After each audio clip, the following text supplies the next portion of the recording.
My name's Kieran Smith, Equestrian, and I'm at Salobre Horse Riding to experience life with the Gran Canarian horses, and you guys are coming with me. Let's go.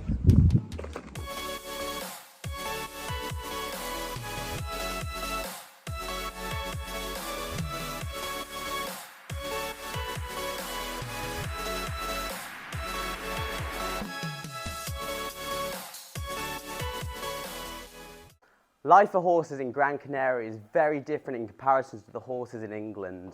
From the climate they live in, to the terrain they walk on, to the food that they eat. And we're going to spend the day speaking with the team here at El Salobre, and we're going to go out riding, we're going to see what life is like for the Gran Canarian horses, and what challenges they've met from the start of the business to today. And the first person we're going to be speaking to and spending most of our day with is Michelle, the daughter of the father who owns this place.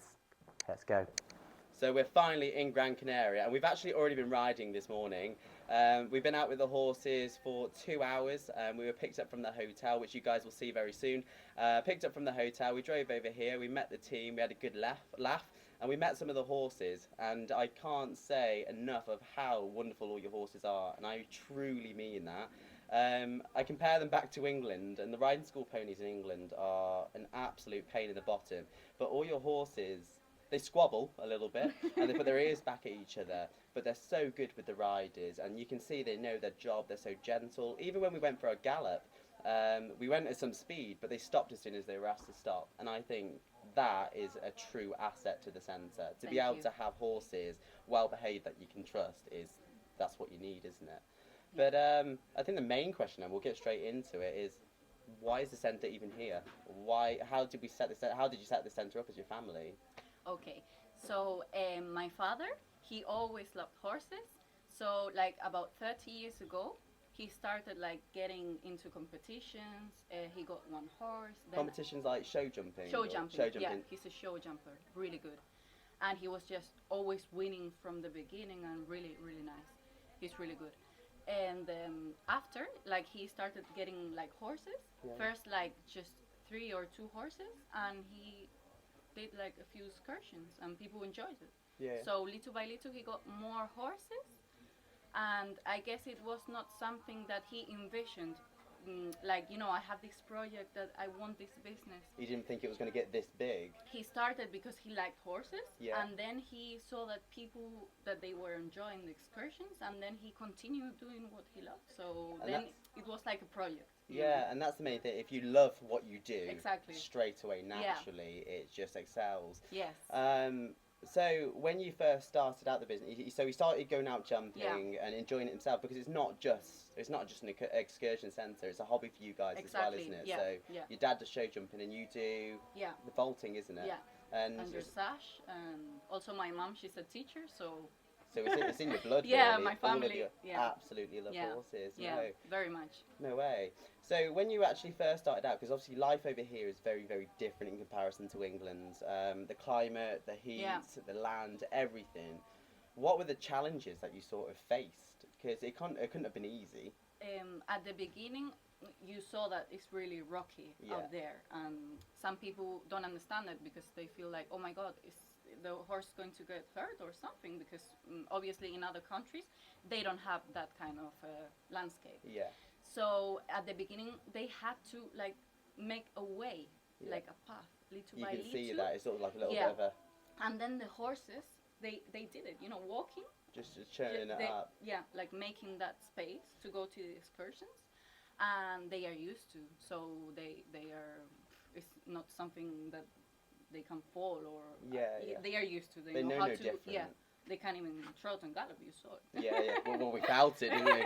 Yeah. We felt it, and yeah. So the actual centre, because you live here, so for you guys on camera, behind is the house, just here. We've got a bit of a manage down here, a schooling area, and the stables are here and over the back of the house. Was that already here, or did you build that yourselves? How did that work? My grandmother started building like one house, and then little by little, and then my father with the horses, doing the boxes. Yeah. First, only the ones that are up, and then the rest, because he didn't know he was going to get that many animals. So obviously he had to do more space, little by little, you know. So at the beginning it was just one house, and little by little Yeah. more and more. And what would you say was the most difficult part of setting the centre was? Like, what was the biggest challenge? I think the paddock. The paddock, yeah. Yeah, because you can see that we are like around mountains, so it's not a flat place. Yeah. So actually, you have to Yeah. make a lot to make it possible because it's not so easy. It's not flat. It's even with the hotels and stuff like that, because obviously the hotels are all on like the edge of cliffs almost, on the edge of the hills. Yeah. And you can see there's some hotels being built where we're staying, and they dig into the mountain almost to flatten it out. Yeah. And I think that must be such a massive challenge. Exactly. A massive challenge. That's crazy. Because this is the environment we have, so we have to adapt what we want to what we have. You know? And the environment, it's quite, well, you say it's quite tough actually. It's very hot. It's about, what is it hot. today, 27 degrees, something like That's that? nothing. No, it's nothing. And obviously it was, what was it, 38 degrees? Yeah. A few weeks ago, just before we flew out. You've got quite rough terrain. It's quite hot out. How do the horses cope with it? So you say with the train, obviously they know no different. They've climatised to it. But what about the heat? They are used to. Really? They are okay with that. 'Cause It's like us, you know. We we live here and we are used to the climate. Yeah. Also, we get the boxes and everything. We try to make everything with the materials and in the way that they have the shade and they are okay. Yeah. Because sometimes it's too much. Well, that was the thing I noticed, because obviously everyone straight away, the welfare of the horse has got to be top priority all the time. And I know with my horse back in England, it's always quite cool in England. It doesn't really get above 20 most of the time. But I won't ride him if it's sort of over 25 degrees, because he gets very uncomfortable very quickly. Even in the field, he'll be sweating. Yeah. But these guys, even in the stables, they seem quite cool. They weren't sweating. Yes. And I think my horse broke out in a very, very small sweat at the very end of the ride. That was it. The rest of the ride, they were really relaxed. And also you saw that you go through the mountains, so sometimes you have shade and the small wind coming. Yeah. I don't know if it happened Yeah, today. you felt a but bit of a usually, breeze. it's not like the heat and that's it, so you get to have the breeze. For those on the camera, by the way, obviously you've got Michelle sat next to me, but we have got Kobe behind the camera. So if you see me look up and over the cameras, because I'm looking at Kobe. Kobe did come out riding with us as well. One of the instructors did say at the towards the end, one of the riders said, "Oh God, it's really, really warm." And she said, "Yeah, there's no breeze today either." And there was now and then the odd breeze. But what was really interesting as well was when we went out, and I think this is really important, was everybody could ride. Yeah. There were beginners, there were advanced riders, and there were sort of in the middle. And we were put into groups, group 1, 2 and 3. And it was to separate the riders who just wanted to walk, the riders who were willing to walk and trot, and the riders who wanted to walk, trot and gallop. And I know when we first spoke, he said, your dad's focus, your father's focus was he wanted everyone on the island to be able to ride. Exactly. Absolutely everyone to be able to I'm have from that. outside. Yeah, to be able to have that Everybody. experience. Yeah, because you've been always around horses, so you know that sometimes it can be tricky and difficult to, like, it's not so easy to give a horse to a beginner or somebody that has never been on a horse. So the biggest concern here was that every single person, it doesn't matter if you're 1 year old, 80 years old, we have had every kind of situation you can imagine with people, and they had the chance for one day to enjoy the experience of riding outside, which is something that I think not everybody can offer. Yeah, no, they can't, Because and it's true. It's a work for years to have horses that you can absolutely trust, that it doesn't matter what noise, what they see, what happens, that they will stay calm and follow each other. And they did. And they do it. And this is, okay, sometimes something can happen because, as we said, animals. they're animals, they have personality. But I guess it's something really nice that they can live this experience. Yeah, so when you actually get the horses then, because there's a mixture of horses. I was speaking to Alex earlier, and we were going through all the horses in the barn, and he said some of the horses were rescued through different backgrounds, things like that. But when you actually first get your horses, what's the sort of protocol? What do they have to go through to say, that horse is safe, we're ready to put somebody on him now? Do the team work with them? The team work with them, and they start going out with them. So it's like a lead horse and things like that? Exactly. And then to know if they work or not, you just have to try. Yeah. Outside, not here, because some horses are well here, and outside not. So So the team just work with them, and then it's a case of slowly introducing different riders onto them and getting them out. And I have to say that we have had horses that didn't like the excursion. Right, okay. And that outside they were a nightmare. Yeah. So we had to, like, some are in El Alamo, which is the place for lessons, Yeah. and they absolutely change because maybe they didn't like that, and now they are really nice and soft. And it's right, not every horse is made to do everything. No. Some horses love jumping, some horses don't want to jump, some horses Exactly. don't want to be ridden, simply. And you have to respect that. Exactly, you respect that. And I think people don't understand that enough, is that actually, again, going back, they're not robots. Not every horse is made for every job, and you've got to suit the needs of the horse. And that's, again, something that I really liked about this place was, even you just saying that, then it just, you know, it clarifies it for me, is that the needs of the horse are met before anything. And if it doesn't work, well, let's try something else. Let's do something else. Yeah. Why? It's like you. Why would you have to do something you don't like? Or, you know, if you're not meant for the excursion, you don't have to do it. You wouldn't want to force yourself through Exactly. Because then they're just unhappy then. Exactly. As well. And it's not going to work because the horse is not going to behave as well. So you have to, you try, and if it doesn't work, give the animal the quality of life that they deserve. Yeah, definitely. I think that's absolutely amazing. I think being able to offer that to all riders from beginners to advanced is good, because I think that it's so difficult to get into the equestrian industry, especially in England, especially financially. A lot of people don't think they're capable of doing it, or there isn't that there for them. So being able to offer it and say, come and have an experience, you bring people into the equestrian industry and you bring them up through the ranks then. And they might go home and go, actually, I want to take this up as a sport. And like your experience, and you also had the chance to gallop, and you said you enjoyed it. Yes, you know, really so did. it's really nice that it's like for everybody. It's inspiring people, isn't it? Yeah. Inspiring people, and I'm hoping from this video here that we inspire and we educate people, and they get a feel for what's going on here. Now, your father, has he always lived in Gran Canaria? Yeah, well, he lives in England as well. Excuse any noise, we've got an excursion going out behind us just now, so you might see some horses coming back and forward. I'm not sure how much you can hear, but that's what's going on around there. So your father's always lived here, was that? And in England as well. In England as well, and your mum was born? In England, and she traveled around the world because she's a dancer, professional, and she used to work for the circus as well, doing vaulting. Oh, wow. So her and the whole family from my mom's side, they used to travel. So my mom speaks German, English. Wow, a talented lady. Many languages. Yeah, wow. really, very much. Because they lived like almost everywhere. Wow. Yeah. And then she's come over here. Yeah, and then she started working in a place called Sioux City. Years ago, my entire family used to work there. And she was a dancer, my grandmother as well, the sister of my mom, like my whole family.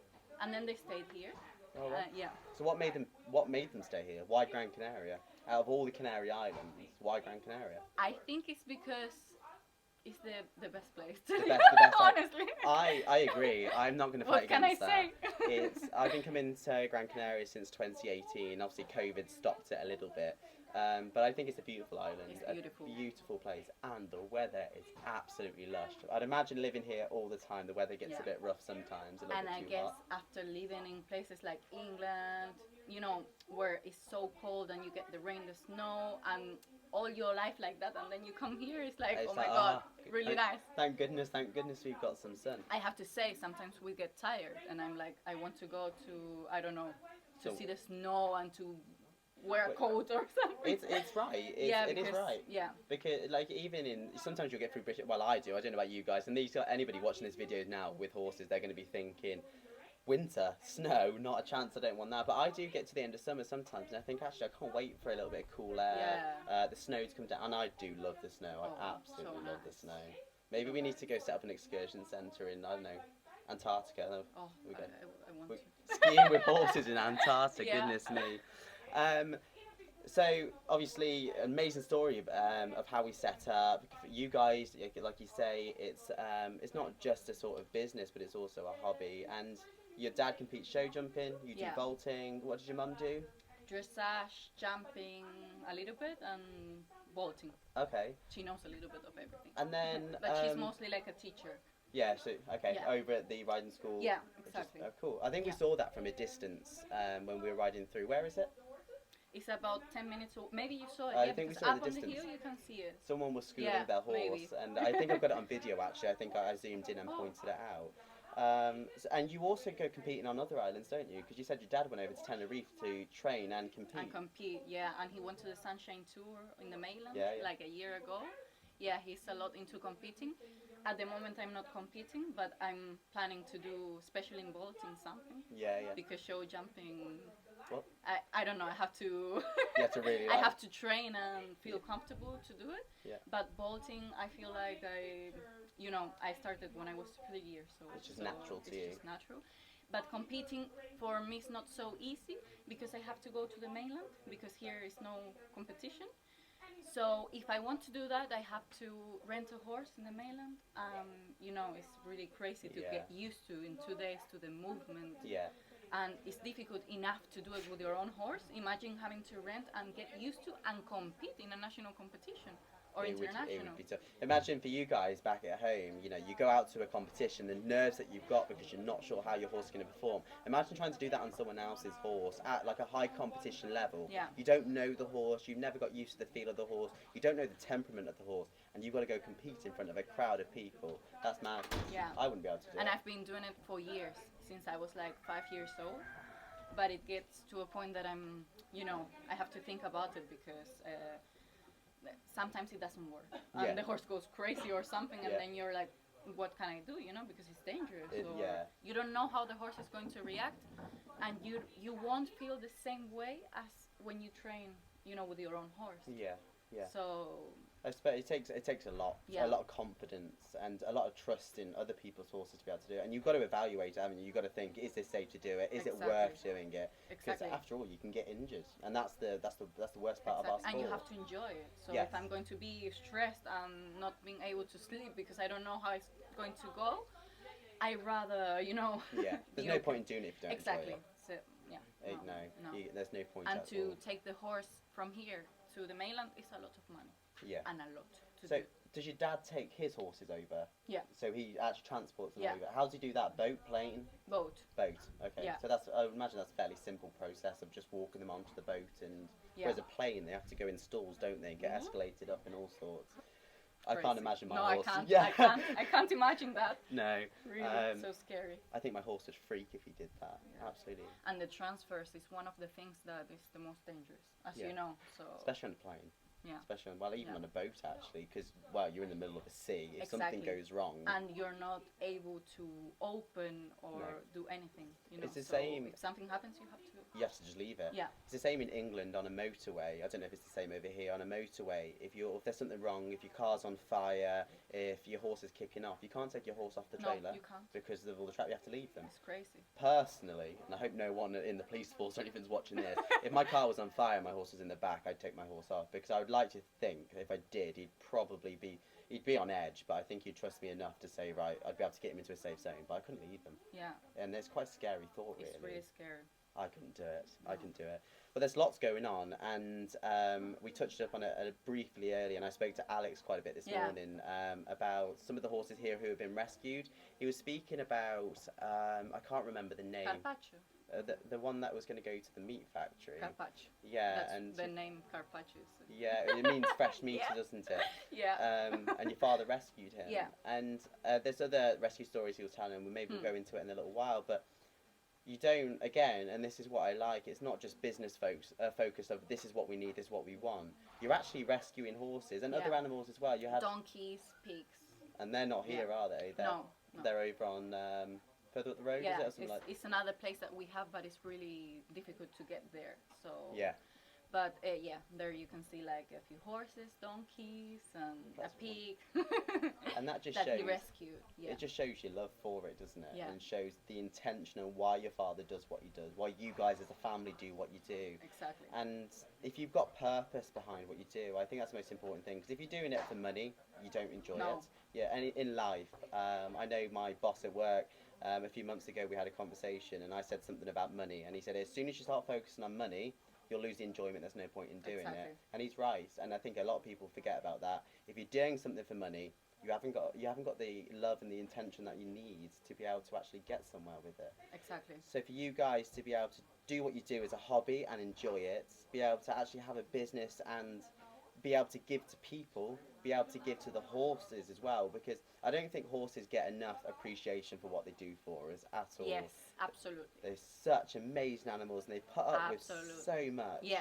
And they forgive us. Yes. So many things.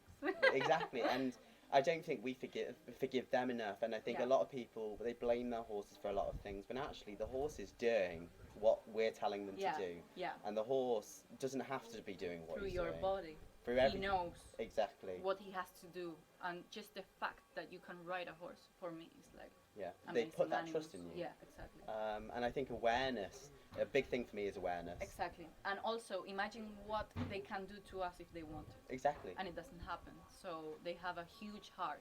I've had so many horses come to a number of places that I've been, Yeah. and they come with such anger, such frustration, such upset, and everyone goes, that horse is naughty, that horse is nasty.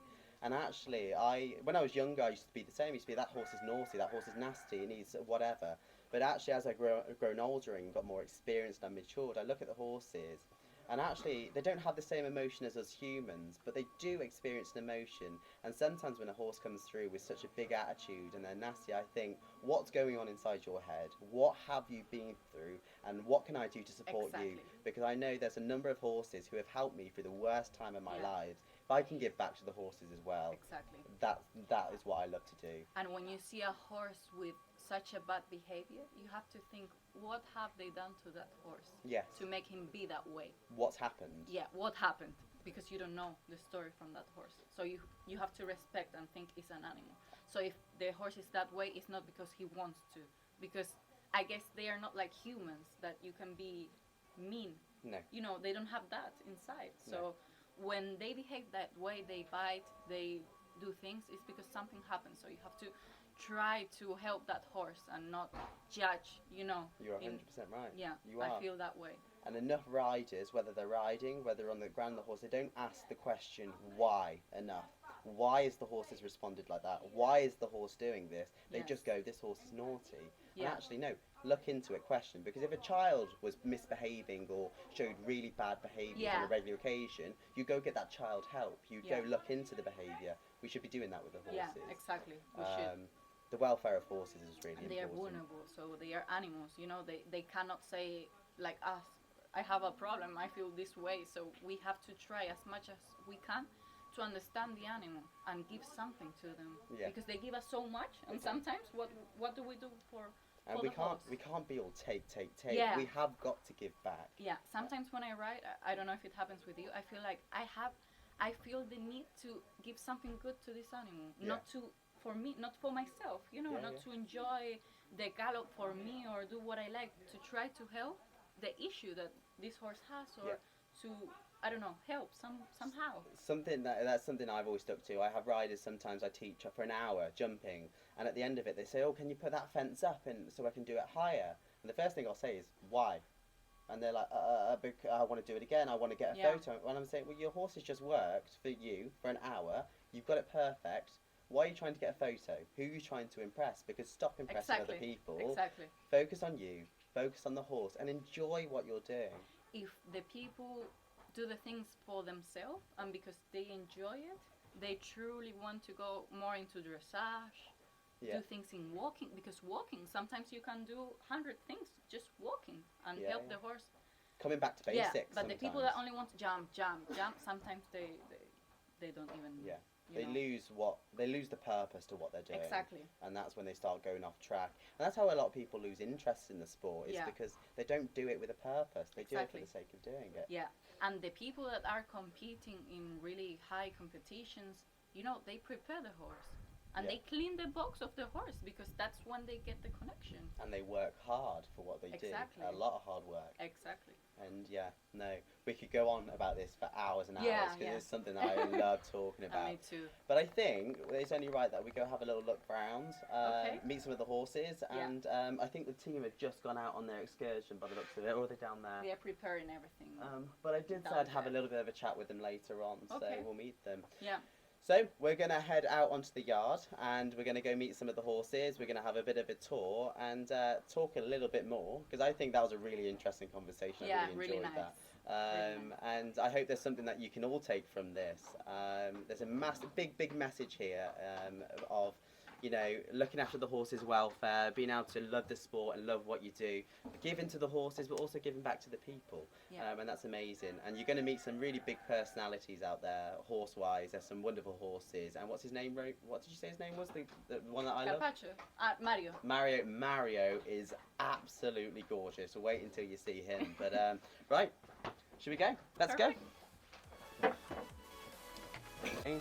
Let's go into the barn. Which I used to oh keep yes, him, so he's got things. there is a You have to forgive me, but I have 80 horses in my life. yeah.